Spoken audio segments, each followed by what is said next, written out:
नमस्कार दोस्तों, welcome to उड़ान ऑफ सक्सेस और मैं हूं राजेश।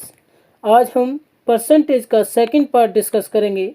इससे पहले हम फर्स्ट पार्ट डिस्कस कर चुके हैं जिसमें हमने कुछ बेसिक चीज़ें समझी कि परसेंटेज क्या होता है, इसे फ्रैक्शन में कैसे कन्वर्ट करते हैं, फ्रैक्शन से परसेंटेज में कैसे कन्वर्ट करते हैं। ये कुछ बेसिक चीज़ें हमने समझी थी। अगर आपने वो पार्ट अभी तक नहीं देखा है तो उसका लिंक डिस्क्रिप्शन बॉक्स में दिया गया है, आप उस पार्ट को जाकर देखिए। आज हम इसमें स्टेटमेंट के आधार पर दिए गए क्वेश्चंस को डिस्कस करेंगे, किस तरह से इस टाइप के क्वेश्चंस को सॉल्व करते हैं। तो बने रहिए वीडियो के अंत तक।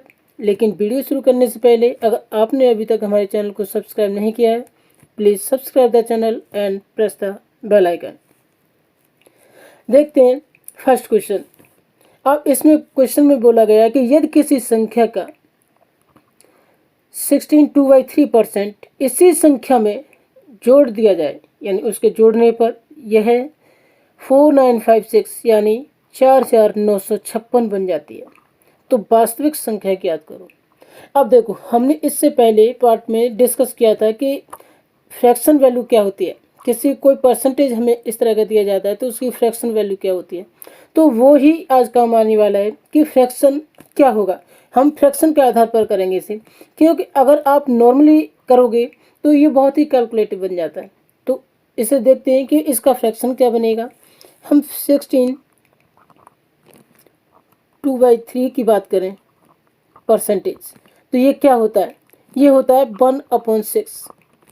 ठीक है, 1/6। अब देखो ये होता कैसे है, इसको मैं आपको बता दूं कि इसे कैसे कन्वर्ट करते हैं। आपको क्या करना है कि यहाँ से मल्टीप्लाई करोगे इसमें, यानी इसको इम्प्रॉपर फ्रैक्शन यानी कि मिश्रित भिन्न में कन्वर्ट कर लोगे। पहले मिश्रित भिन्न में कन्वर्ट करोगे कैसे, 3 का मल्टीप्लाई करोगे 16 में, कितना हो गया 48 यानी 48, 16 48 प्लस 2 कितना हो गया 50/3। ठीक है, 50/3 हो गया।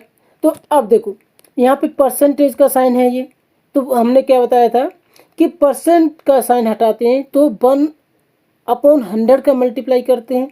तो क्या हो जाएगा यहाँ पे, अगर आप बात की जाए यहाँ पे तो कन्वर्ट करोगे तो क्या मिलेगा, यहाँ मिलेगा ये 50/3 मल्टीप्लाई 1/100, यही बताया था।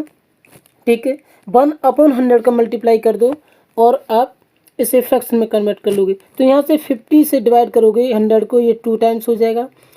और यहाँ पे 1 यानी इनका मल्टीप्लाई करोगे तो क्या बन जाएगा, ये 6 हो जाएगा। तो ये कितना मिल गया हमें, 6 मिल गया।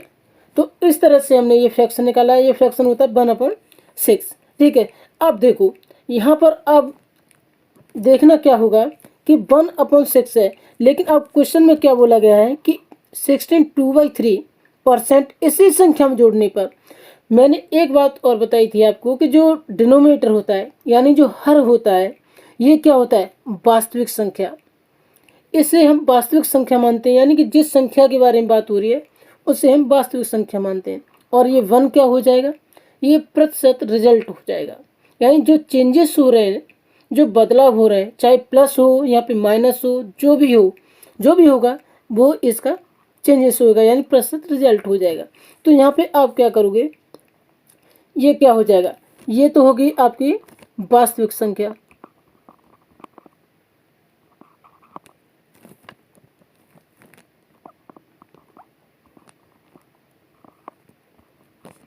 ये वास्तविक संख्या हो जाएगी।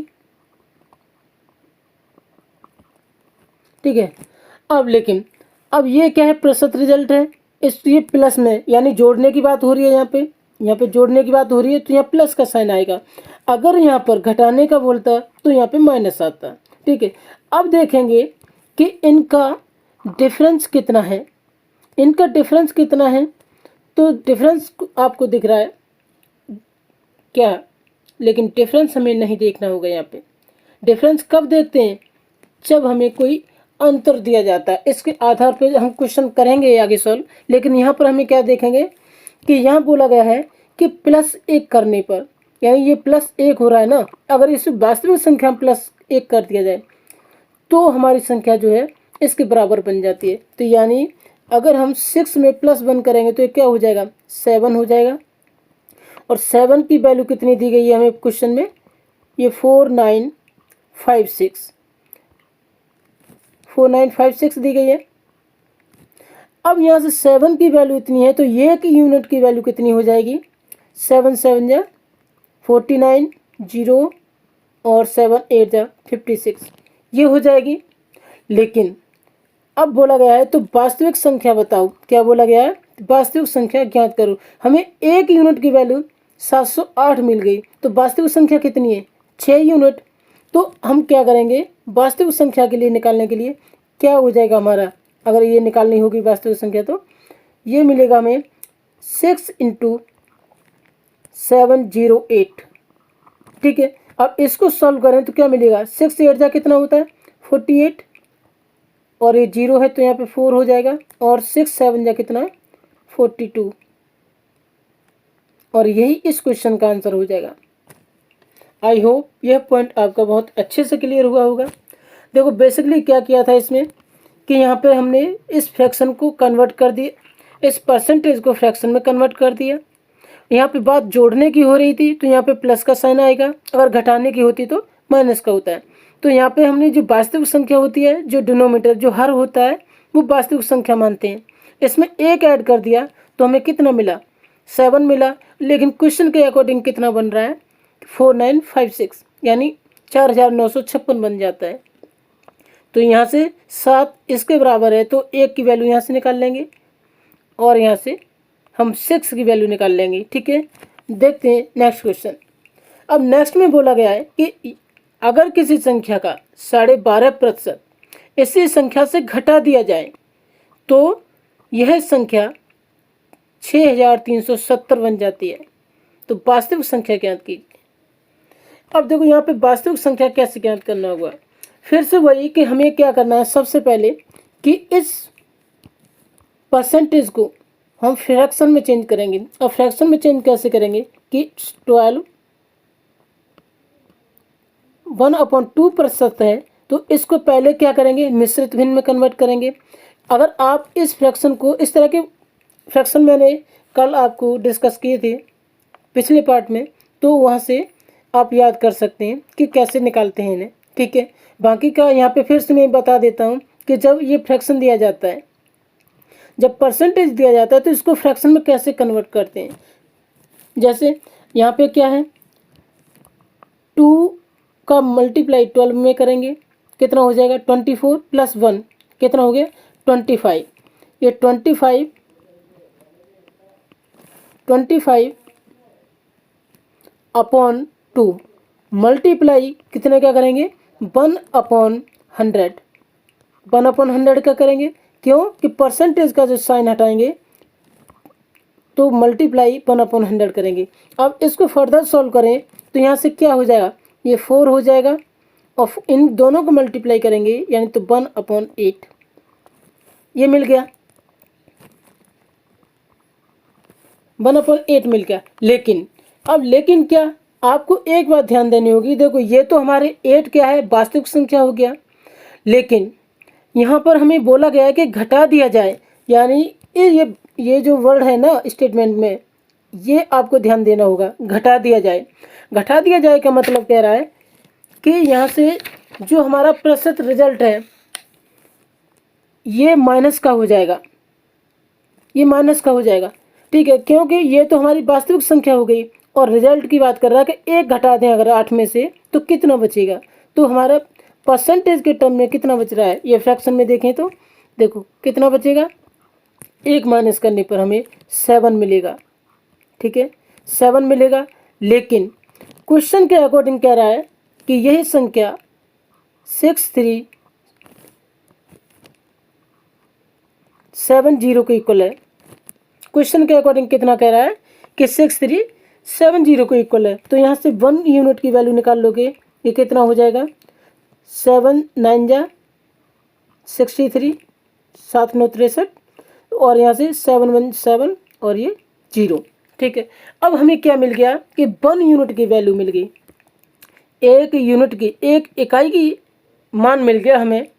तो हमें कितना चाहिए, वास्तविक संख्या कितनी है हमारी 8, तो 8 का निकाल सकते हो, बिल्कुल निकाल सकते हो। तो ये कितना हो जाएगा यहाँ से, देयरफॉर 8 यूनिट की वैल्यू अगर निकालेंगे तो क्या हो जाएगी, 910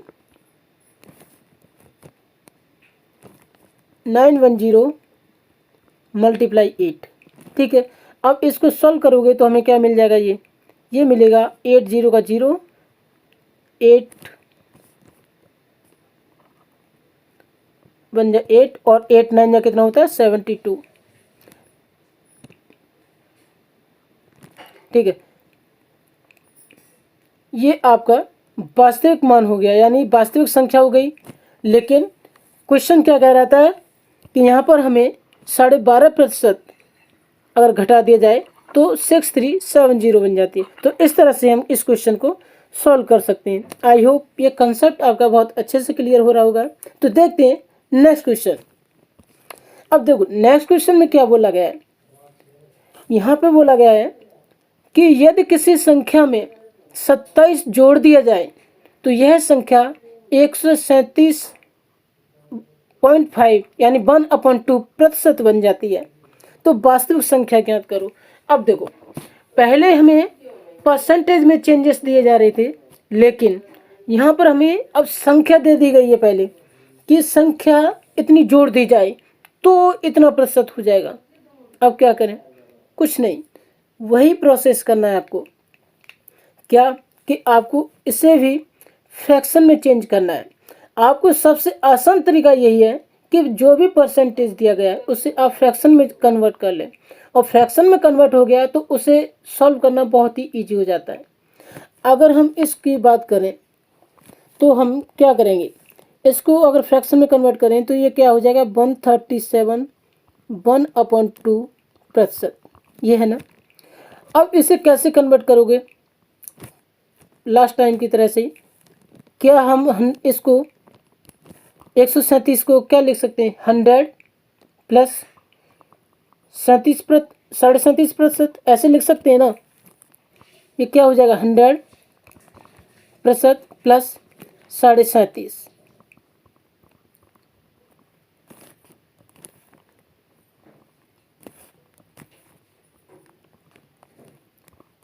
ठीक है, अब इतना लिख लिया तो आपको ये पता है कि यहाँ से क्या है, ये 100 कितना हो जाएगा 1, 100 की वैल्यू कितनी होती है 1 प्लस, और 37.5% कितना होता है, ये मैंने कल ही डिस्कस किया था पिछले पार्ट में। कैसे करते हैं इसको, ये 1/8 की वैल्यू कितनी होती है बताओ, 12.5% होती है, उसका 3 गुना कर दोगे, यानी तो ये क्या बन जाएगा 3/8, 3/8 ये बन जाएगा क्या 37.5%। ठीक है, अब इसको कैसे सॉल्व करेंगे कि यहाँ से इसको फ्रैक्शन को सॉल्व करोगे तो 8 बन जाए, 8 प्लस 3 कितना हो जाएगा, यानी इसको हम ऐसे भी तो लिख सकते हैं 1/3/8 ऐसे लिख सकते हैं इसको। तो ये कितना हो जाएगा, ये बनेगा 11/8। ठीक है, 11/8 हो गया।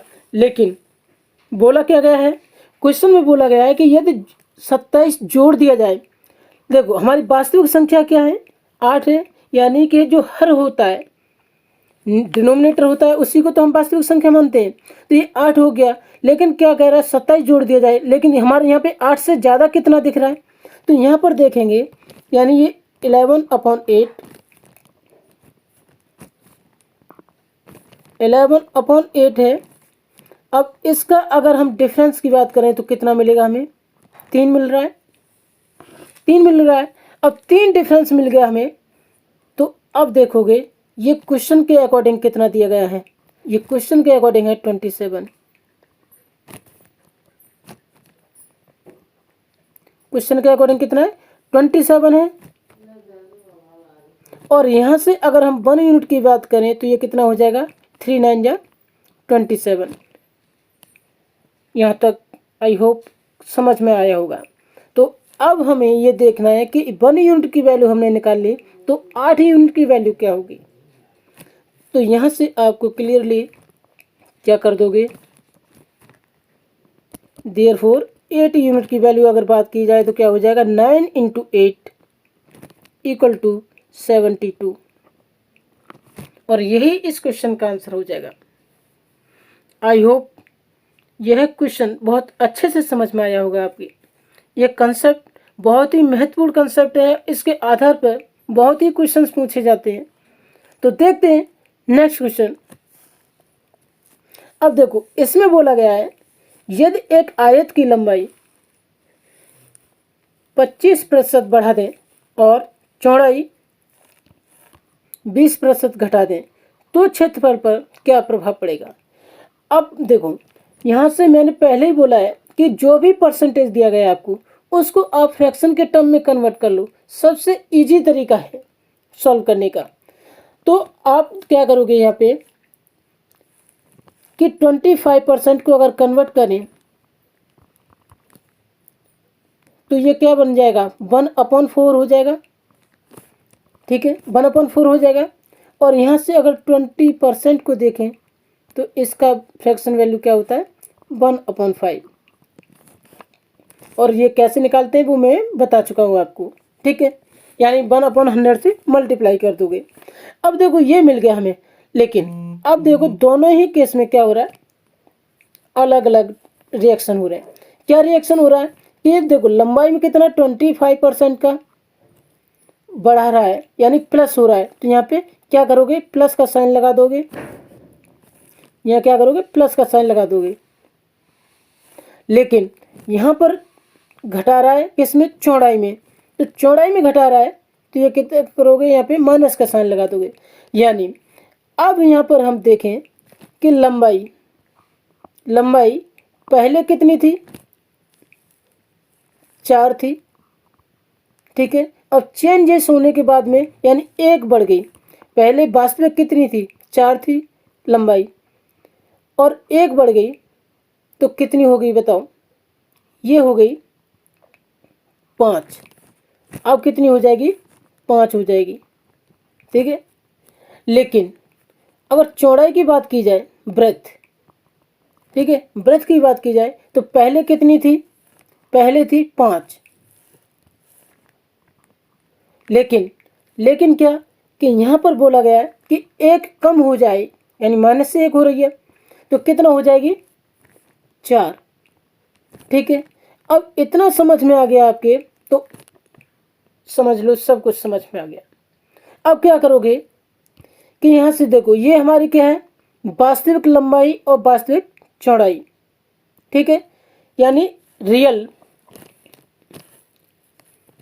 यहाँ से लिख देते हैं वास्तविक, शॉर्ट में लिख देते हैं।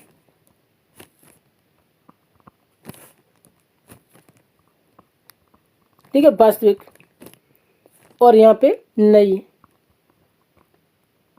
यानी नई लंबाई और नई चौड़ाई है। अब देखो क्या करोगे कि आपको पता होगा कि आयत का क्षेत्रफल क्या होता है। आयत का क्षेत्रफल क्या होता है, लेंथ इंटू ब्रेथ, यही होता है। आयत का क्षेत्रफल क्या होता है, लेंथ इंटू ब्रेथ। तो अब क्या करोगे, हम यहाँ पे देखें, अगर हम यहाँ पर देखें तो हमारा क्षेत्रफल कितना बनेगा, यानी लेंथ इंटू ब्रेथ करोगे तो ये कितना हो जाएगा, 4 पन्ना 20, ये 20 हो गया। और यहाँ पर फिर से अब देखें नया क्षेत्रफल कितना बन रहा है, 5 चौका 20। तो अब अगर हम दोनों को कंपेयर करें तो यानी ये हमें क्या मिल रहा है, यानी 20 = 20, यही तो मिला हमें। तो ये बताओ कैसा है, इक्वल है यानी समान है। तो अब क्वेश्चन पर क्या, क्वेश्चन का आंसर क्या देंगे, क्षेत्रफल पर क्या प्रभाव पड़ेगा। तो क्षेत्रफल पर कोई प्रभाव नहीं पड़ेगा, क्यों कि दोनों का आंसर इक्वल है, यानी दोनों का क्षेत्रफल इक्वल आ रहा है, बराबर आ रहा है। तो आई होप यह कंसेप्ट आपको बहुत ही अच्छे से क्लियर हुआ होगा। तो प्लीज़ वीडियो को लाइक कीजिए, चैनल को सब्सक्राइब कीजिए और कमेंट करके बताइए कि वीडियो कैसा लगा। और इस वीडियो को अपने दोस्तों में ज़्यादा से ज़्यादा शेयर करें, जिससे उन्हें भी इस वीडियो का लाभ मिल सके। फिर मिलते हैं इसके नेक्स्ट पार्ट में, तब तक स्वस्थ रहिए, मस्त रहिए।